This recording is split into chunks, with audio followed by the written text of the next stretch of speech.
Hello students, here's a video guide for your process essay. You are going to write an advisory analysis process paper. We're not writing a paper about how to make a cake or wrap a present. Instead, the concepts or the topics are a little bit more abstract and they connect to a value. Now, of course, you're not going to mention the value and say, I value relationships. And so I think it's important for us to know how to be a good parent. I just understand that relationships personally are important to me. And so if I had to write a paper about, advice on how to do something, how to be a good parent would be an option for me. And, or, how to be a helpful daughter, something like that, a good friend, a loyal friend. And so here is the actual paper, its requirements and prompt. Okay, so again, we're not discussing something concrete, it's something abstract. Oops. Okay, these are some options. You don't have to pick any of these. Just make sure that it's a topic you care about, that you relate it to your values somehow indirectly. Please don't say it directly. And it's something you're familiar with and you feel comfortable and confident in discussing. Okay, now these are some modes of writing that you'll use. Definition, which we've used quite a bit. Description, you've got to add description when you are telling personal anecdotes. Okay, if you look at my notes that I've left on your essays, on your discussions, on your journals, a lot of times I'm asking you to add more details.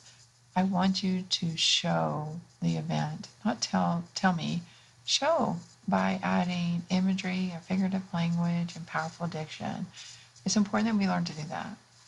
When we have detailed descriptions, our reader can visualize, and when the reader can visualize, the reader can connect to you, the writer. And that's the first step in gaining credibility, which means I trust you. As a reader, I trust what you're saying.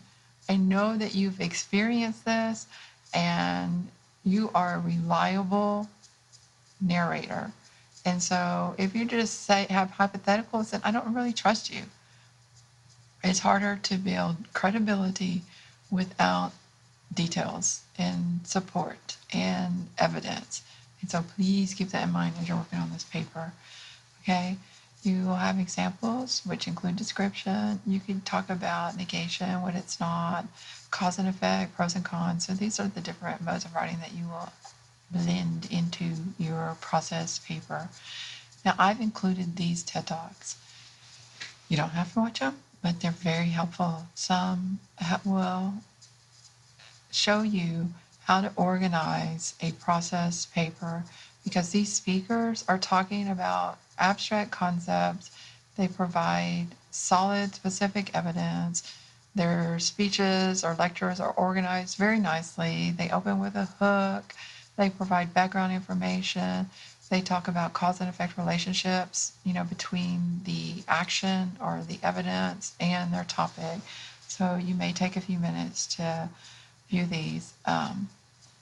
How to find a wonderful idea by OK Go. The first portion of it is interesting, but the real help comes at the end when they start discussing how they come up with some of their ideas. Okay, it's MLA format, 1,000 words. You need one source citation from a database. Okay, so keep this in mind when you do this. Now, also what you will need for this is, I don't think I put it here, outline. I should create an outline for you just to kind of help you out. You will define your term, and here's ways you can define. You will provide background information. It's a good place to put your resource. Why is this topic important right now? What do most people think about parenting today? And then you'll have your claim.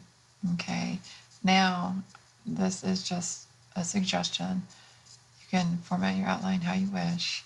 Just make sure you include the research properly cited, embedded, introduce, etc. Now I did a sample, a partial outline for you.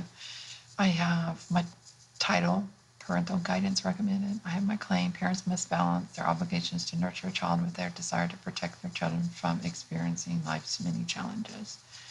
And then my first paragraph would be some qualities that I believe make a supportive parent.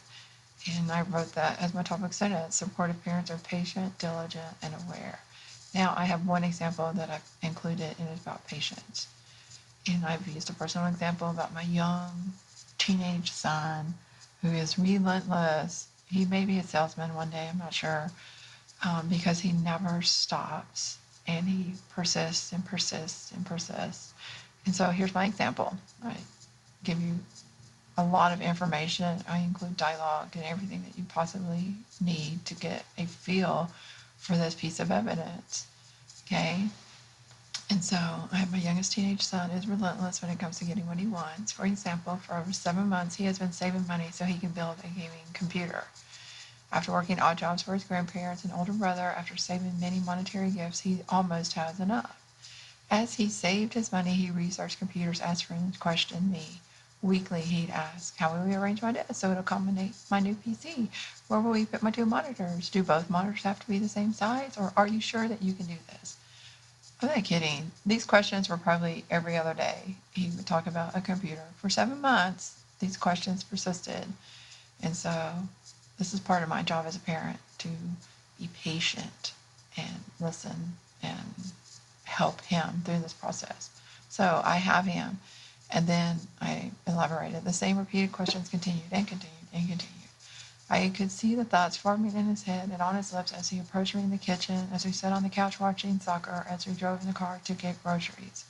As his mom, I understand that this is important to him and that he is truly worried. Worried is part of his nature. I, however, like to save the stress until it's time to start the project. I do not invest time in what ifs while he lives in the what if world. And so I'm acknowledging how we're different right here. Fortunately, patience is also part of my DNA. Rather than be annoyed by the questions, I listen, offer suggestions, and ease his concern. I allow him the opportunity to spew his worries onto me while trying to instill the idea that worrying over events that haven't happened yet isn't the best use of time. Eventually, he too learns patience and trust in me and himself. He begins to realize that his gaming PC will find a home in his room, but the daily dose of anxiety will not make the PC appear any sooner. And so I have evidence. I have analysis where I've connected the evidence to my trade, which is patience. And so I would repeat this process for another quality, diligence, and I would repeat it for the third quality, which is trying to be aware. I need to know what's going on with him, what he's doing, without necessarily, I don't want to say invading his privacy, because, that's a choice for each parent, but it is something that I have to know. I have to know what he's doing, who his friends are, what he's watching, what he's sending on his phone. And so it's important to be aware. And I would talk about that and provide an example, probably with another son.